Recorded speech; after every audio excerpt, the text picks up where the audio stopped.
Salut à tous, on se retrouve aujourd'hui pour une toute nouvelle vidéo tuto drill.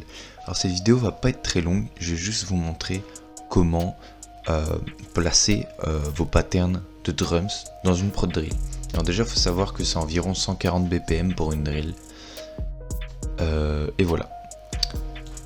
Alors déjà avec la mélo, c'est pas moi qui l'ai choisi, enfin c'est pas moi qui l'ai faite pardon, je l'ai choisi sur ce site Looperman que j'utilise régulièrement. Vous pouvez y trouver des acapellas, justement des loops, du coup la mélodie, selon le BPM, vous pouvez choisir le genre, etc. etc. Il y a plein de choses à faire là-bas, je vous mets le site en description. Du coup nous on va s'attarder déjà avec la mélodie.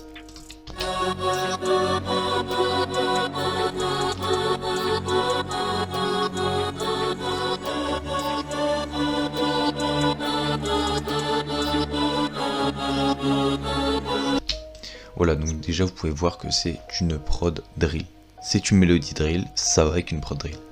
Du coup, quoi de mieux que des shakers, c'est bien utilisé dans la drill.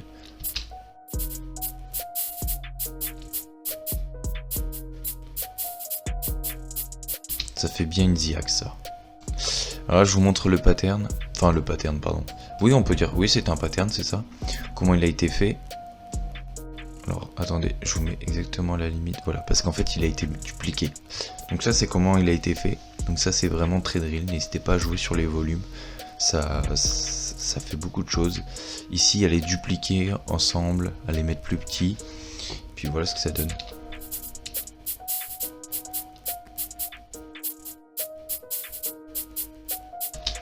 Voilà. Ensuite, la snare. Snare principale parce que j'ai mis une counter... j'arrive plus à parler. J'ai mis une counter snare. Donc celle-là, elle vient tout simplement taper dans... Juste après, ici on duplique, etc. etc. Du coup, la counter snare ici, ça permet vraiment de donner du rythme. Parce qu'il peut y avoir des drills sombres, comme du Menace Santana ou du Freeze, mais aussi des drills un petit peu plus énergiques, un petit peu plus dansantes, comme par exemple Céline x3, ou même Galerie de Ziac. Donc là, petit hi-hat que je vais mettre juste avant la snare principale. On va les mettre ensemble. Voilà, ça fait ça tout le temps. Ensuite, le kick, simple et efficace. Alors ça commence ici.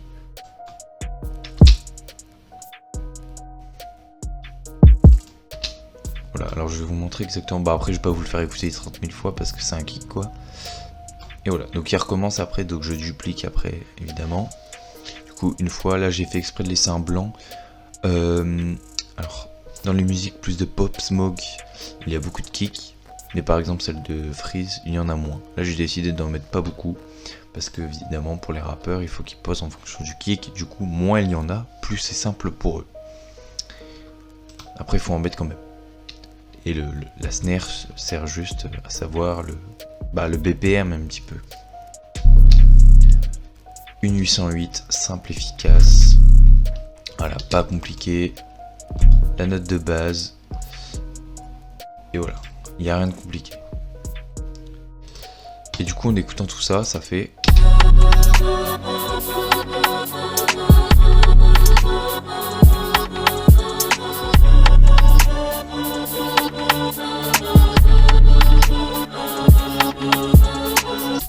Alors je vais pas vous montrer comment je mets mes FX, etc. Si jamais vous voulez, parce que je pense que je ferai d'autres tutos, d'autres types de prod.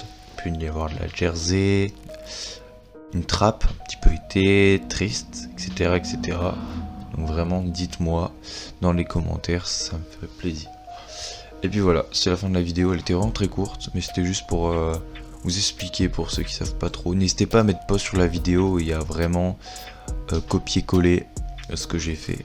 Voilà, en termes de pattern, si par exemple vous dites ah tiens j'aimerais bien mettre les mêmes hats, la même 808, le même placement pour les kicks, n'hésitez pas.